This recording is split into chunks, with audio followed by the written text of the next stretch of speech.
আমরা mask, gradient ইত্যাদি কমান্ডের সাহায্যে প্রজেক্টটি তৈরি করব। তখন প্রজেক্টটি দেখতে পাচ্ছি যে একটি লাইট ইফেক্ট লেখার একদিক থেকে আরেক দিকে সরে যাচ্ছে।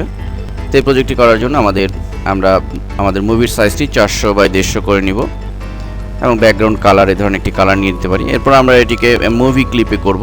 ইনসার্ট নিউ সিম্বল দেন মুভি ক্লিপ। মুভি ক্লিপে আমরা এই জন্যই করব, মুভি ক্লিপ নির্বাচন করে ওকে বাটনে ক্লিক। আমরা পূর্বে আলোচনা করেছি যে আমরা বিশেষ কিছু সুবিধা আমরা পাবো মুভি ক্লিপে। তো এরপর আমরা আমাদের আলহেরা মাল্টিমিডিয়া লেখাটি আমরা মুভি ক্লিপে প্রথমে লিখে নিব। এভাবে লিখে আমরা এখানে 20 নম্বর একটি ফ্রেম নিয়ে নিব, ইনসার্ট কি ফ্রেম।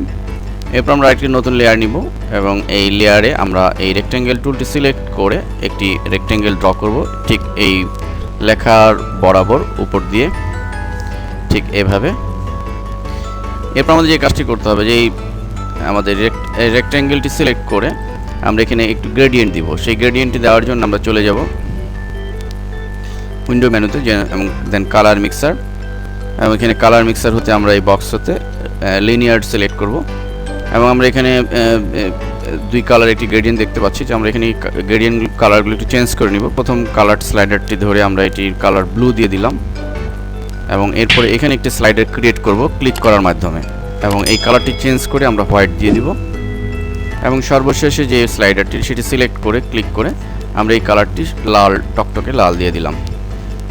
এরপর আমাদের যে কাজটি করতে হবে যে এই 20 নম্বরে আমরা একটি কি ফ্রেম নিয়ে নিব, ইনসার্ট কি ফ্রেম, দেন আমরা এই স্লাইডারটি সাদা স্লাইডারটি ড্র্যাগ করে আমরা ঠিক ডান পাশে সরিয়ে দিব। আমাদের কাজ এটুকুই। তো আমরা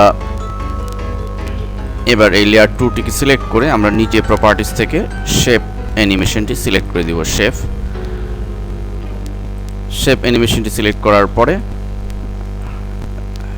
এবার আমাদের যে কাজটি করতে হবে যে লেয়ার 1 অর্থাৎ লেখার লেয়ারটি, টাইপের লেয়ারটিকে আমরা ড্র্যাগ করে উপরে উঠিয়ে দিব। এরপর আমরা এই টাইপ লেয়ারটিকে সিলেক্ট করে মাউসের ডান বাটন চেপে আমরা মাস্ক কমান্ড দিয়ে দিব। তো মাস্ক কমান্ড অ্যাপ্লাই হয়েছে। এখন আমরা যদি এখানে কোনো সাউন্ড দিতে চাই আমরা এই মুভিতেই দিতে পারি। একটি নতুন লেয়ার নিয়ে আমাদের দিতে হবে। আমরা যে কোনো একটি সাউন্ড ফাইল এখানে দিয়ে দিতে পারি। আমরা সিনে চলে যাব, দেন কন্ট্রোল এল চেপে লাইব্রেরি এনে লাইব্রেরি থেকে আমাদের যে মুভিটি আমরা তৈরি করেছি এই মুভিটিকে আমরা ড্র্যাগ করে আমরা স্টেজে এভাবে বসিয়ে দিব। আমরা যদি কন্ট্রোল এন্টার দিয়ে আমাদের মুভিটি টেস্ট করি তাহলে আমরা লক্ষ্য করছি যে একটি লাইটিং ইফেক্ট একদিক থেকে আরেক দিকে সরে যাচ্ছে।